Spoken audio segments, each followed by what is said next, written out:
go ahead and get things started. First of all, just want to kind of tee it all up. My objectives for this workshop are that we're going to define and measure your sales process. We're going to figure out how to do that. In my experience, working with lots and lots of customers, a lot of people have a lot of trouble with that. And there's a lot of reasons for that, and we're going to dig into all of it. But that is really the first step in really getting your arms around managing your sales team, in my opinion. We're going to talk about how to manage salespeople based on that process. So switching from managing based on your quota and your sales performance to managing based on the process. Depending upon your experience managing salespeople, you may or may not know this already, but typically people manage based on the sales numbers, right? You know, did Sam hit his numbers this month or this quarter or not? Or at best, is he on track to hit his numbers this quarter? And the problem with that is, many of you probably know, is that that's kind of a trailing indicator. In other words, by the time you know they haven't hit their goal, it's too late to do anything about it, right? So what that means, when you hire new salespeople, a lot of times by the time you've realized, by the time you know things aren't going well, it's already sort of too late. They've gotten disillusioned. They're not making the money they were expecting. They're already looking for other jobs. If you manage through the process, you're able to see where they're not doing things properly early and take action and address specific things that they can control. So it makes for much more effective sales management and coaching and so on. And then we're going to talk about how to generate and manage leads automatically, to do some things, to take advantage of the way people are buying these days, the way they're using the internet as a part of their buying process, and to take advantage of all the technology that's available to you now, to just make sure that you're reaching out to a wider audience on a more consistent basis and filling your funnel with better leads in a more stable, consistent way. So those are my objectives. I had the opportunity to talk with a few of you guys on the phone just to kind of check in and make sure my objectives aligned with yours, but not all of you. So I definitely want to hear what you want to get out of our time together, and make sure that we get that on the agenda too. So be sure and let me know about that. Just a little background on myself. I started in sales, doing a lot of telephone sales, selling computer equipment to various verticals, and you know, learned the discipline of working the phone, right? I ended up in the energy business managing sales teams, and learned the challenges of very complex sales cycles that go on for sometimes years and involve 10, 20 different people, and you know, that are influencers in the decision. And ultimately started Sales Nexus because I felt like the tools that I had at my disposal as a sales leader just weren't cutting the mustard, and I wanted to build a better mousetrap. My sales methodology could best be summed up by saying that I was trained in the Sandler sales training, and some of you will know that. And for those of you who don't, it's pretty typical consultative selling, you know, asking lots of questions and things like that. And then more recently, I've been trained as an Augmandino coach, and boy, that's been a real game changer for me, and would love to talk to any of you that are interested in that more offline. But if you've ever read the book, The Greatest Salesman in the World, which is an oldie but a goodie, I think it was published back in the 50s or maybe the early 60s originally by Augmandino, it's kind of based on that approach. And if you haven't read that book, I highly recommend you get it. It's called The Greatest Salesman in the World. It's really short. It's a very quick read, but it's awesome. And it's not really just about sales. It's about really life and how to have a happy life and good relationships. So that's me. What I'm going to do now is I'm going to unmute everybody, and what I'd really like to do, I guess I'll just kind of call roll by looking at the attendees list here in GoToWebinar, and just have you guys introduce yourself. Tell us, tell us a little bit about your company, what your role as a sales leader is. How do you see that? How do you define it? What are your primary objectives right now? What's hot for you? What are you really trying to change in your organization? Where does your time get spent? Both the good and the bad of that. And also I'd really like to know, do you have a well-documented sales process right now, or do you feel like you have one, or do you feel like you have some needs in that department? So we know how deep to dig into that. Okay, so Alexandra, are you there? Alexandra?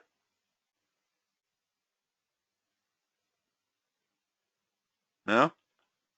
Anatoly, are you there? All right, we got some quiet people here. You guys are going to get tired of hearing me talk. Guy, are you there? Let me get my headphones on. I'm going to go for a walk anyway.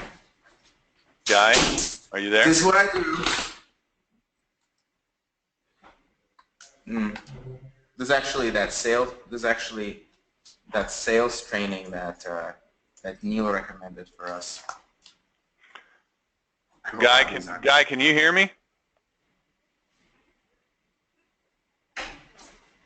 Oh, no microphone, he says. Okay. Anatoly, are you there? Let's talk. Sorry. JB, are you there?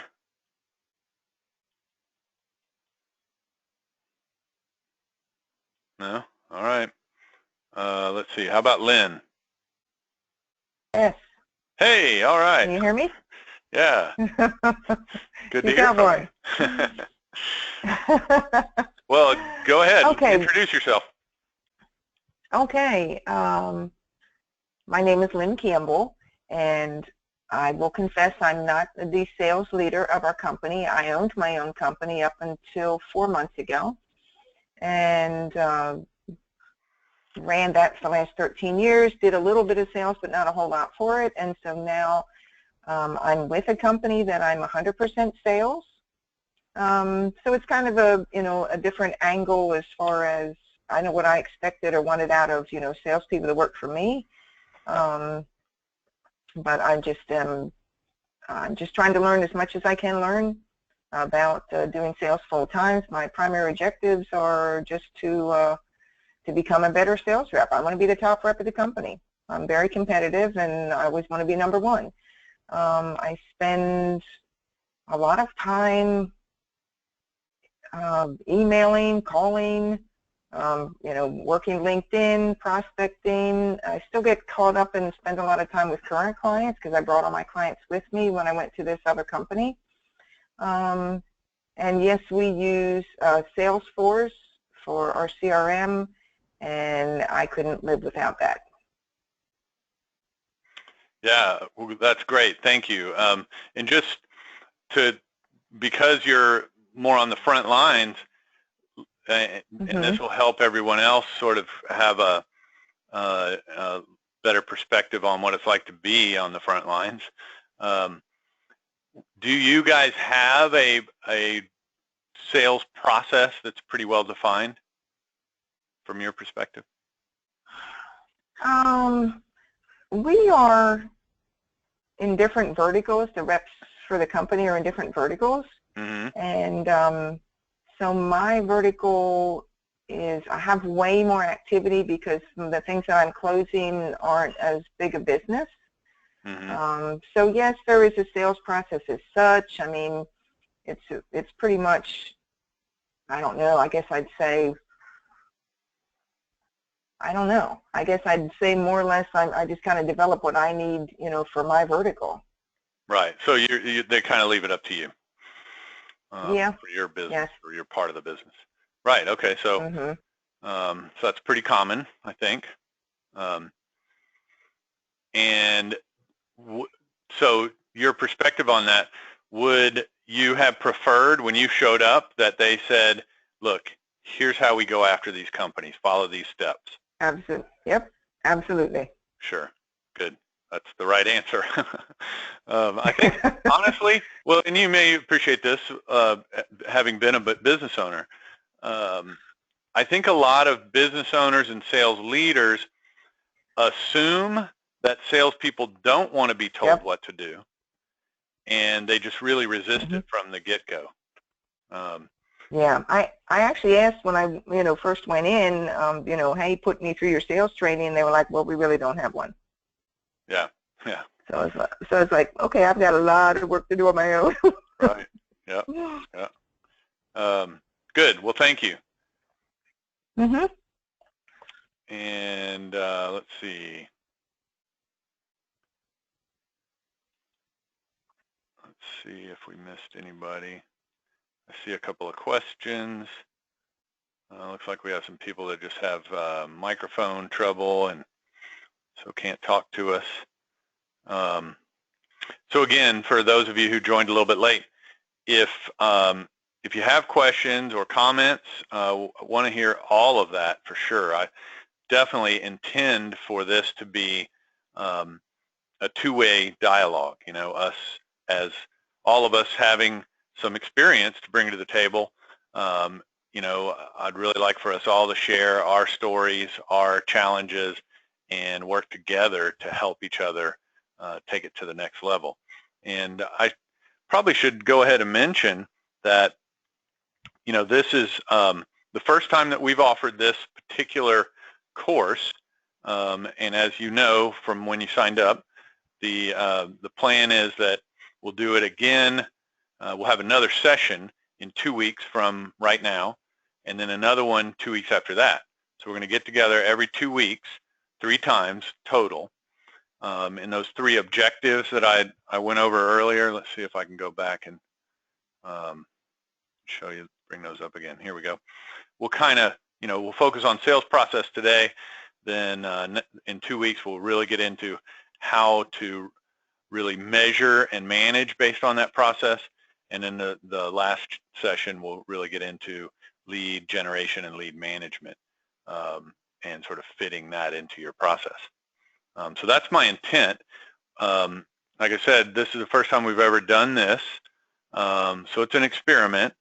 And I definitely want to hear from you guys about what we could do differently and make it better, for sure. So, let me know what you think, good, bad, and indifferent. So you can do that by putting comments and questions into the GoToWebinar interface there where it says questions. I got that up on my screen here, and I'm keeping an eye on that while we talk. Let's see. So I think first we need to address, why is a sales process such a big deal? What's so important about it? I think there's a lot of reasons for that. Lynn was just giving us one perspective for sure, which is, hey, when you're a new sales rep, you come in the door and you want to get to selling as quickly as possible, right? I don't know, maybe some of you guys are in one of these businesses where you offer your sales reps a super high base and very little commission, or just like a smaller quarterly bonus or something like that. In which case maybe there's not that urgency on the part of the sales rep, but for the rest of us who have more typical commission-based compensation, where a lot of their compensation is coming from commissions, that salesperson is counting on making sales and commissions to meet the income expectations that you have set for them, right? And so the fastest route to closing sales and putting commissions in the bank is what they're looking for. And I think you can assume that they're on board for just about anything as long as it leads there, right? And that's what a sales process is to a new salesperson. It's the roadmap. Here's how you do this. You know, if you were hiring somebody to, I don't know, paint cars, you know, pick whatever random thing, whatever you do in your business where you hire operational employees. You have something you do to teach them how to do that job and do it well, right? Because when you talk to your customers, you're telling them about how well you do it, right? And the reason you do it well is because you have a process that you've worked out.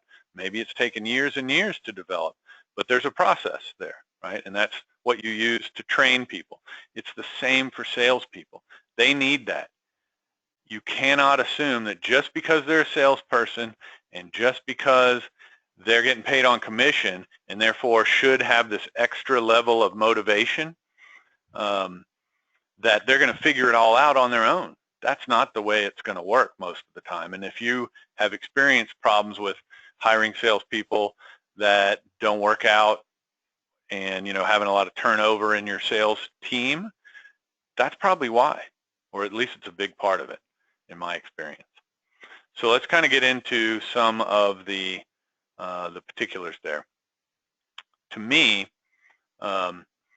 beyond just the, you know, hiring and onboarding salespeople, which is obviously important, in a more long-term sense, what a sales process does is it helps you build a sales culture, right? Because it creates this common, we're all doing the same thing. We're all on the same page rather than, well, you know, Bob over there, he's been with the company for 20 years and he just has his own thing that he does and he knows everybody and knows where all the skeletons are and, you know, that's how he does it.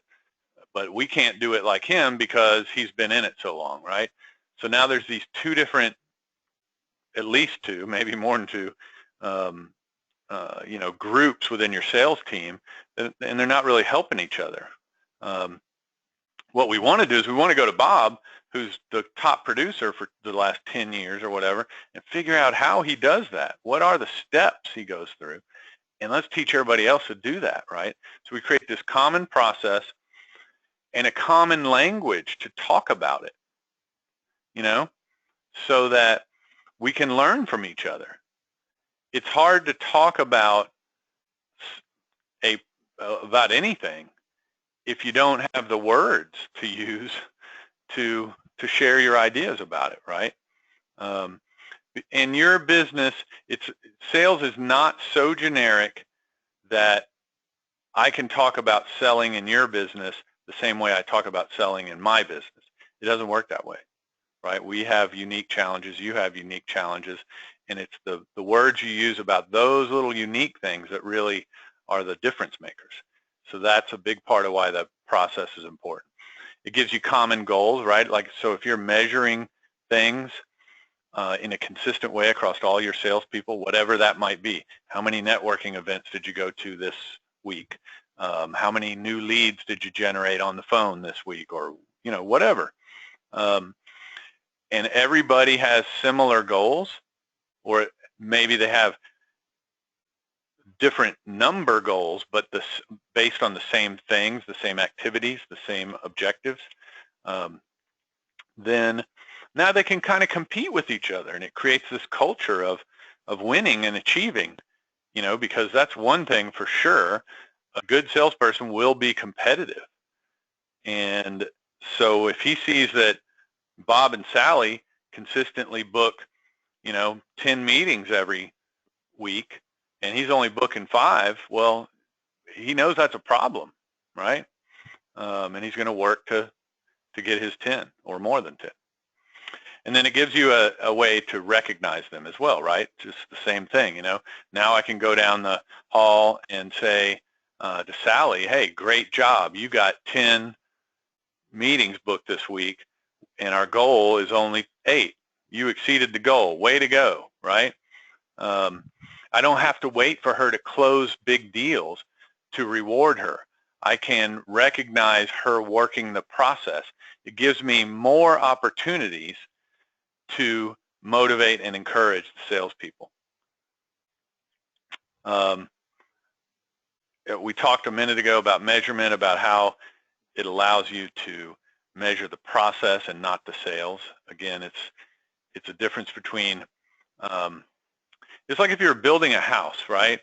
You're having a new house built by a builder.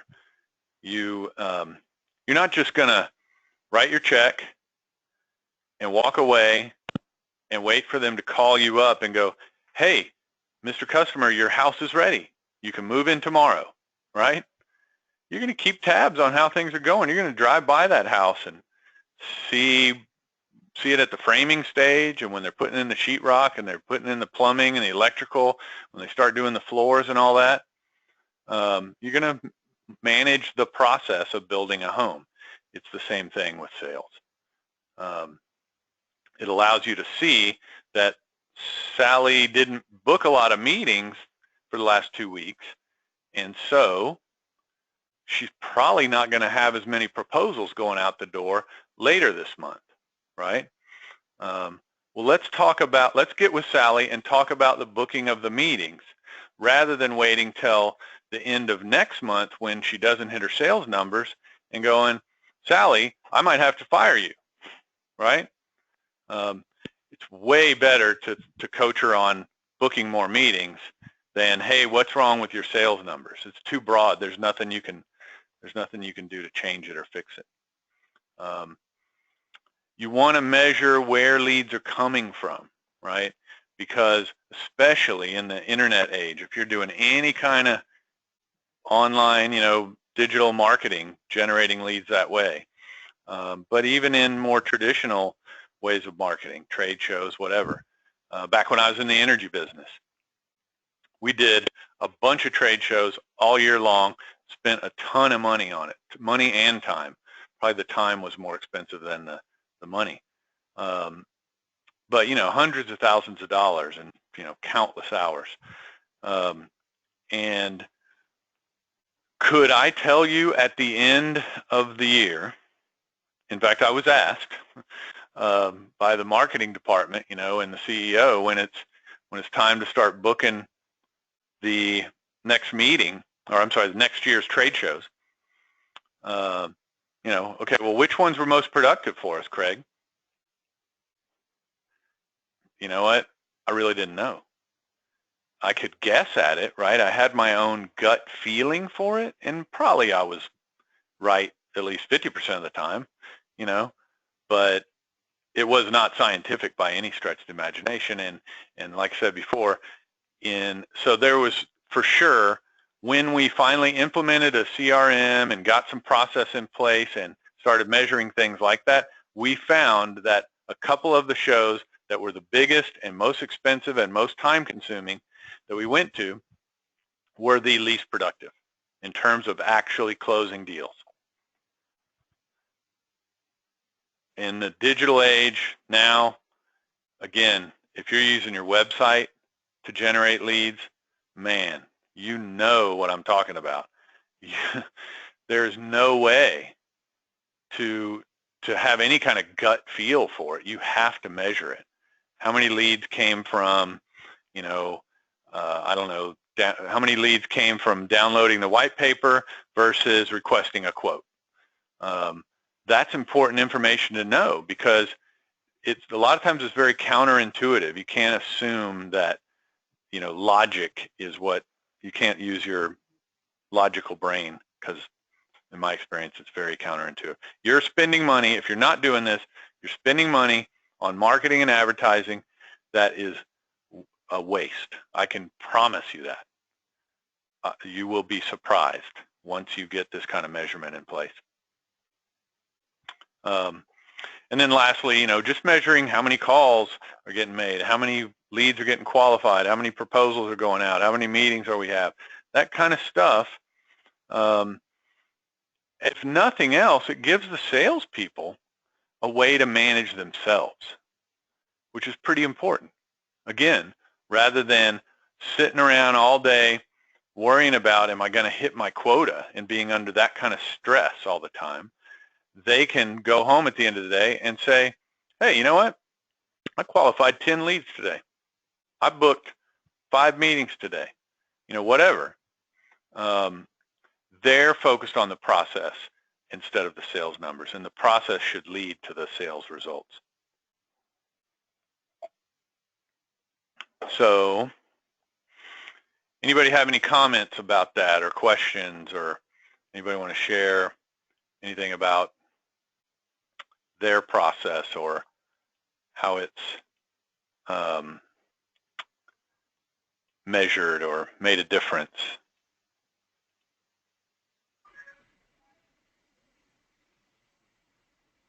I know as a rep and not the manager, without having something like this, I would love to see something like that in place, because I don't feel like there is no recognition, there is no guidance. You know what I'm saying? It's just each one doing their own thing type deal, and I'd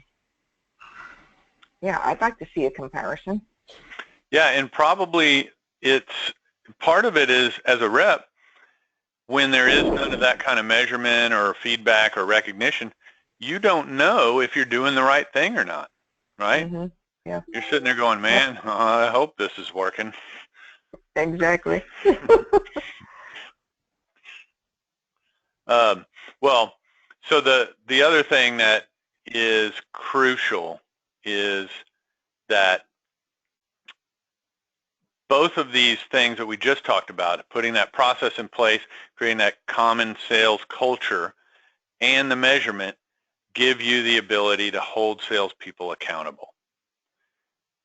In my experience, the thing that will undermine a sales manager or a business owner, whoever's directly managing the sales effort, the salespeople, the thing that will undermine you quicker than anything is salespeople being salespeople when you're talking to them, right? In other words, that's what salespeople are good at. They're good at telling you stories, at making things sound good, right? So when you just bring them in your office and you go, hey, Bob, what's going on? How are things going? What do you got cooking? Well, you don't think Bob can spin whatever's going on in a way that it sounds pretty darn good? If he can't, then he shouldn't be a salesperson, right? So he's going to go, well, he's going to tell you about whatever comes to mind that's mildly good, and he's going to kind of spin it so that it sounds a little better than it probably is. He's not likely to be objective. If he was objective, he'd be a scientist or an engineer, right? So you hear this pumped up sort of rosy version of reality all day, every day from your sales team.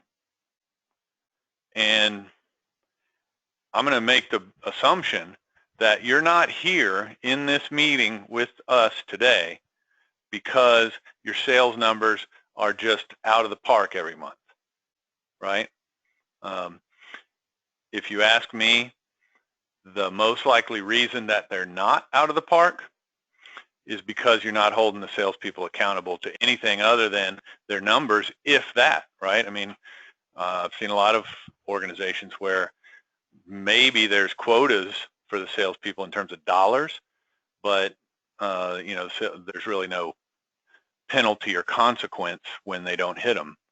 So if you have this process, you can hold the salespeople accountable when they don't make their prospecting calls. That's one of the number one things that salespeople don't do, right? They get busy with closing deals, putting proposals together, doing presentations, the fun stuff, and they just don't want to carve out that couple of hours 2 or 3 times a week and just knock out a bunch of cold calls or prospecting calls, right? They're not filling their funnel with new leads consistently enough.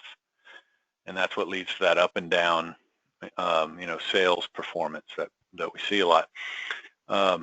So if you're holding them accountable to how many prospecting calls did you make this week, and how many of them turned into an actual appointment or a qualified lead or whatever that looks like for you, then they're going to stay focused on it. And when I say accountable, I mean it can be as simple as just bringing it up, in the sales meeting. You say, Way to go, Sally. You did your prospecting calls. You exceeded the goal. Bob, you were 10% under the goal. What's the problem? That's it. Usually that's about 9/10 of the battle right there. Maybe you need an actual consequence for some of the things that you deem as super important. And, that can take all kinds of forms. You can take away the leads, right? If you're feeding them leads through your website or you're buying leads or something else, maybe they don't get access to them because they didn't make their prospecting calls, for the next week or whatever. There are things you can do that aren't, threatening to fire them. It's just, a little bit of carrot and stick. So we want to have this competition. We want to recognize people. That's the carrot. And we want to have the stick as well. Because what we want to be able to do, again, is rectify the situation early, not wait until the sales numbers are so bad that you just have to fire them. Okay, so I got a few slides here where I'm just going to show you some examples of sales processes so that we can think about what the pieces are. And I wanted to start with this one because this at the top is at the bottom is a buying process, right? It's real simplified. Yours, you could make it really granular based on your specific business. But that's where you really have to start, is think about what is the buying process. What do your customers do when they decide to buy what you have, right, what you sell? And then let's build a process that maps to that. Let's build a sales process that maps to the buying process. So we're less, well, let's back up, actually. I think it's worthwhile to go back and just discuss. The world has changed a lot, certainly in the years that I've been in selling, but even in the last 10 years with everything that's changed about the internet and digital marketing and everything else. When I started selling, I could cold call somebody, and especially if I was selling some sort of new or innovative product, technology or something like that, often it was the first time they ever heard about a product like that, right? Like I was presenting them with this cool new idea. And so it was easier to get people's attention, but more to the point, I was their source of information about that new cool idea. There was no other source of information, right? They couldn't go and Google it. They needed me as the salesperson to educate them. That is not true anymore, right? It doesn't matter what you sell, and it doesn't matter how staid and traditional and conservative your customers are. I'm telling you, you have no idea how much of their buying process is done without your salespeople. It's done by them on the internet. Or maybe, maybe it's amongst friends, right? Connecting with people that, in this, colleagues and stuff like that, and getting their advice and whatever. It's just easier to do all of that now. And so people do it more often. So I'm aware that I have a problem, right? A lot of times that's one of the things your salespeople do for you, even today. They make customers aware that they have a problem. So I'm sitting there, I'm running my refinery, and I got all these pumps all over the place, but I didn't know that they're all collecting some sort of, deposits in them, and that's affecting the overall lifetime of those very expensive pumps, right? I didn't know that. So when your sales guy calls me up and says, hey, did you know that the lifetime of this kind of pump is typically 20% shorter than it needs to be because of this kind of deposit buildup? no, I didn't know that. As the plant manager, I want to know more about that. Tell me more, right? So your salesperson's still perhaps, depending on your business, serving that function of making the customer aware, right? The problem that a lot of people get into, especially in B2B world, is they do that, then they can do that well. Salespeople might be great at making those cold calls and, sort of igniting the conversation, right? But then, and they might have a great conversation with that prospect on the very first call because they've just brought this interesting information to their attention. But then the salesperson assumes that now they have this awesome prospect and they're going to dictate the steps in the dance going forward. And that's where they're wrong, right? Because what does the customer do? The customer goes, he hangs up the phone and he immediately Googles whatever in the heck it was you were talking about, right? And what does he see then? Well, hopefully he sees your company, but he might not, right? Depends on how good you are with digital marketing and what he happens to search and everything else, right? So he's probably, one way or the other, going to see a lot of your competitors. So what happens next? Well, the odds are pretty darn high that he's going to go to one of your competitors' sites and end up connecting with one of them, at least one of them, even if it's just sort of randomly and haphazard. Like maybe one of them has a real, really cool, increasing the life of your pumps, 5 steps sort of guide, right? And it doesn't even seem like he's signing up to be sold anything. He's just getting this really cool guide that sounds like it's going to help him, right? So he gets that thing, and the next thing you know, of course, your competitor's salespeople are calling him. But your salesperson is still sitting there thinking that he's the only one, right? So point is, customers become aware, and then they go to the internet, and they do all this searching and educating of themselves and considering and thinking and talking with colleagues and getting advice from people and all this other stuff, and they don't want that from your salesperson. That's the thing you have to understand. So if that's what you're doing next after you've ignited the conversation, is you're calling them up and going, hey, well, let me educate you about all this stuff, you're going to turn them off, right? So you've got to have a sales process that leads them forward in the process without pushing them, right? By giving them what they need to do that education and consideration.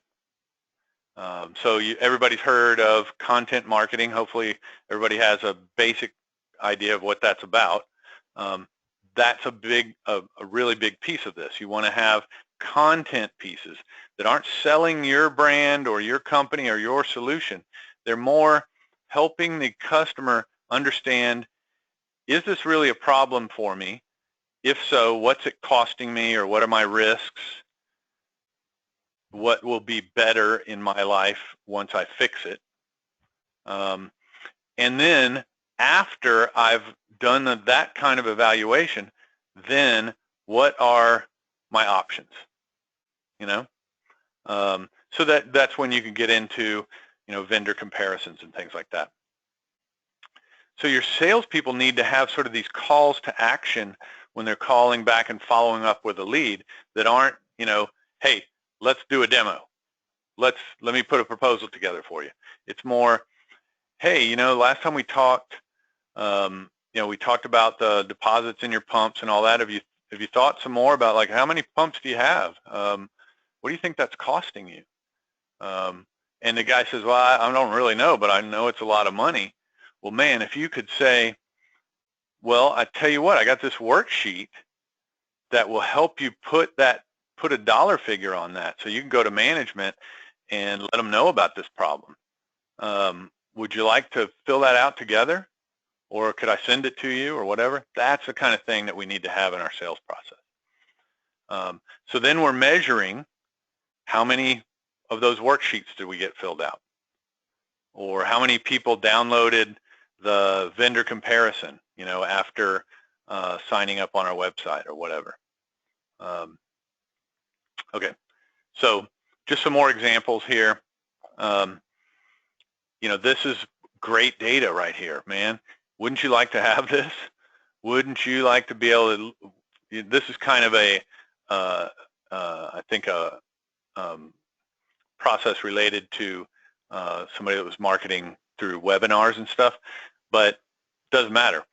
Whatever your sales process is, whatever your steps are in the process, wouldn't you like to know that out of all the responses to whatever marketing, 53% of them turn out to be qualified, and 46% of those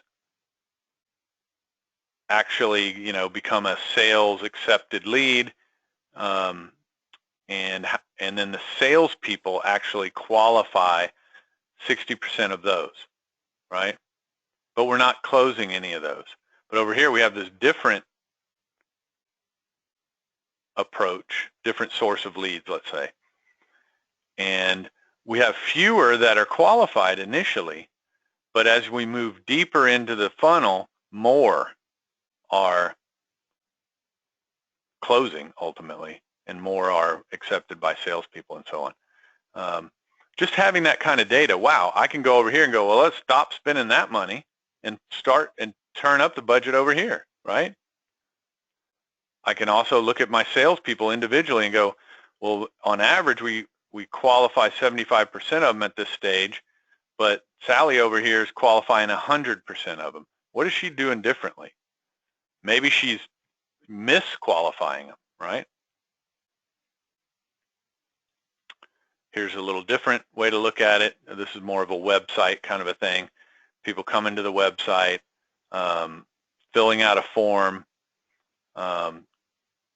turning into leads, whatever that means to you, and then how many opportunities or how many people or companies are becoming an opportunity in your pipeline, and what's that worth in total dollars, and then what's actually shaken out of that in terms of actual sales, right?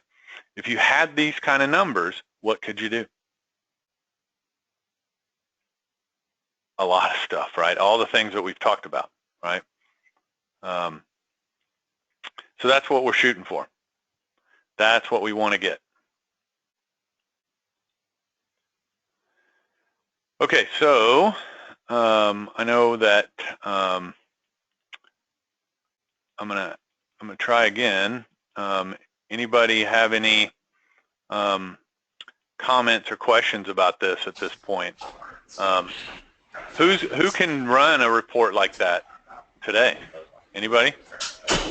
They still chatting? No, they left now.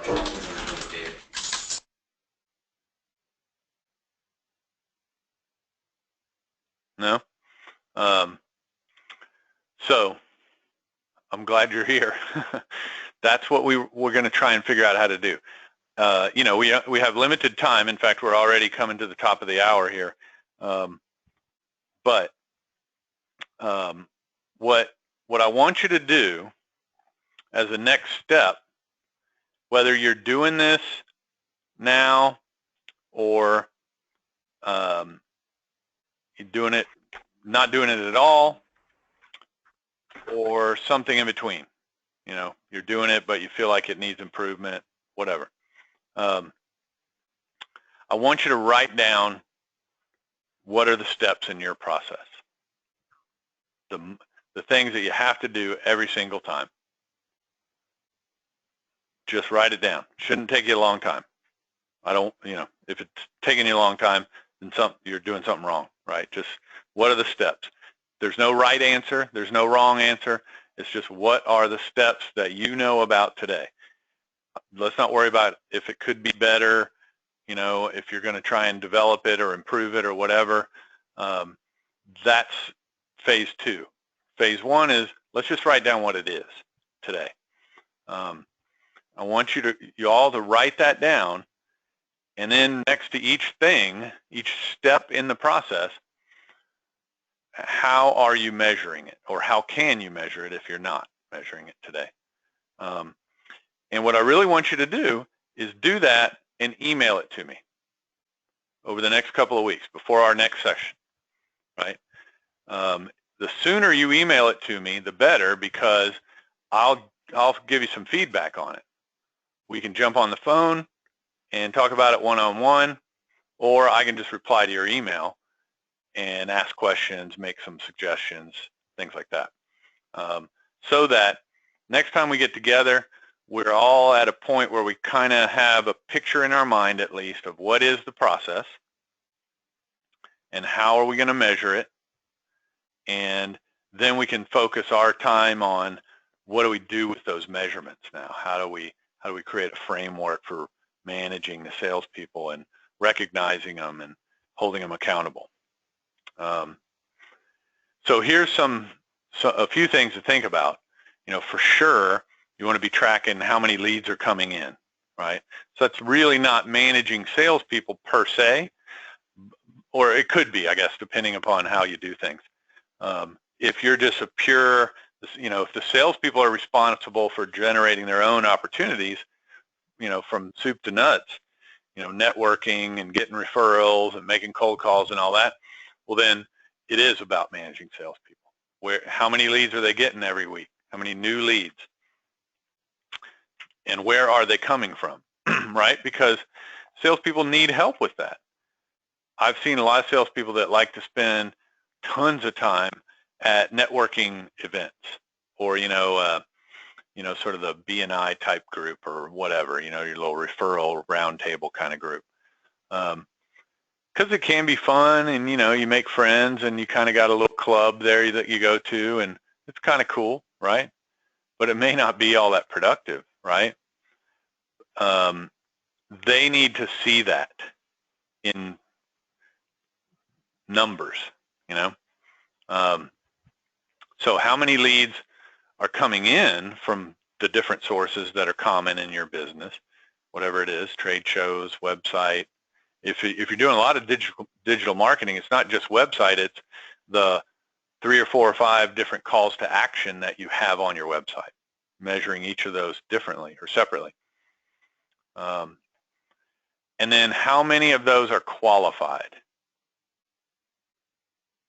We want to measure that too, because we need to know that, 10% of the leads from the website are qualified, but 30% of the leads from the trade show are qualified. Well, that matters, right? And then we're going to track the rest of the process and be able to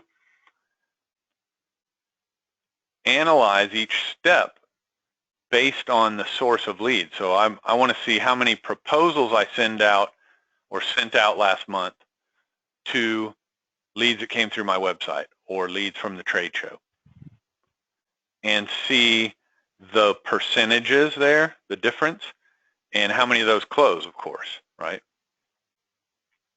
I put here by qualified objective criteria. That's really crucial. It cannot be arbitrary or subjective, right?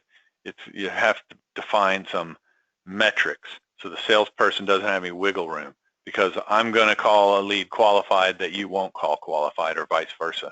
And then we're not comparing apples to apples and everything breaks.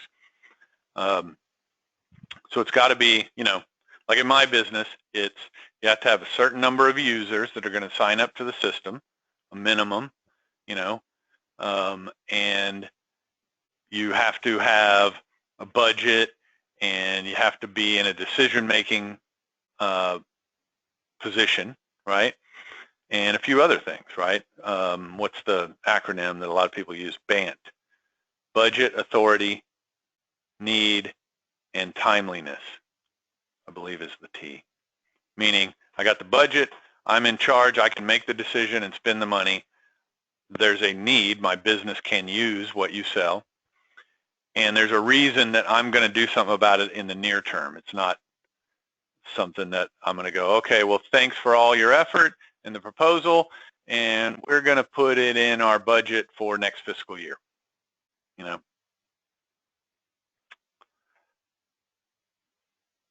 sales activity, it's pretty obvious, right? Calls based on where they are in the place or in the process. I don't want to just know that the sales guy made 100 calls. I want to know that 20 of those calls were to brand new leads, and 30 of them were follow-ups to, sort of second call type of follow-ups, and the other 50 were split amongst follow-ups on proposals that were sent out and a few other things, right? I need to know the difference of why I'm making those calls. Qualified, that's same thing. Depends on your process and how you market as to whether the salespeople are really qualifying the leads, or that's being done even possibly before the salesperson is really spending much time with them. You might have somebody setting appointments for you or something like that. And then I want to measure how many demos or proposals or presentations or meetings, whatever the first point in the process where you've identified a qualified prospect. They've said, yes, I want to look at this closely. I have a strong interest. I have the budget and I have the authority. Tell me what it's going to cost, or show me how it works, or come and do an evaluation of our business, or whatever it is. That we got to measure. So those are some things to put into your process. We're right at the top of the hour. So I already said this. You have some homework. So write down the measurable, repeatable, trainable steps in your sales process. Again, I'm not, don't take that the wrong way. I'm not saying block out 4 hours and sit there and tear your hair out over it, or don't go hire a sales consultant to help you figure it out. Not yet. Not until we get through these next 2 sessions. Then you can decide if you need something like that. Just write down what you know it is today. Simple. Shouldn't take you more than 5 or 10 minutes. And then tell me how you're going to measure each of those steps. And then just send it to me. And like I said, sooner is better. The sooner you send it, the more we'll work on it together and refine it between now and let's see, our next meeting will be the 26th of July. So on the 26th, what we're going to do is we're going to review those sales processes. Just talk about typical sales processes and what you guys are doing, and where we could refine them further, make them more detailed or more measurable and actionable. Talk about the metrics and how we measure things, and also how we'll get the salespeople to give us the metrics. That's a really crucial piece, right? And then how we're going to hold the salespeople accountable to it. So, any last comments or questions or anything that I missed?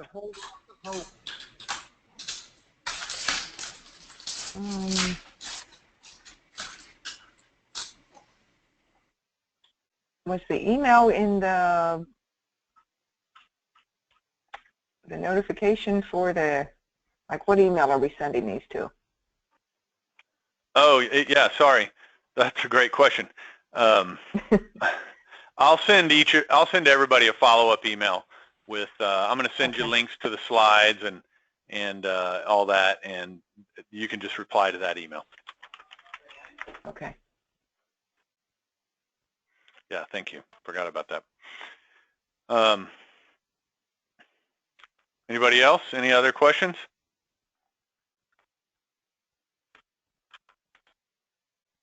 All right. Well, thanks, everybody. I appreciate it. I appreciate your time. I know you're very busy, and hopefully this has been helpful. I definitely would like to hear from you. If you have suggestions or comments, please share those with me. And we will see you all on the 26th. Thanks.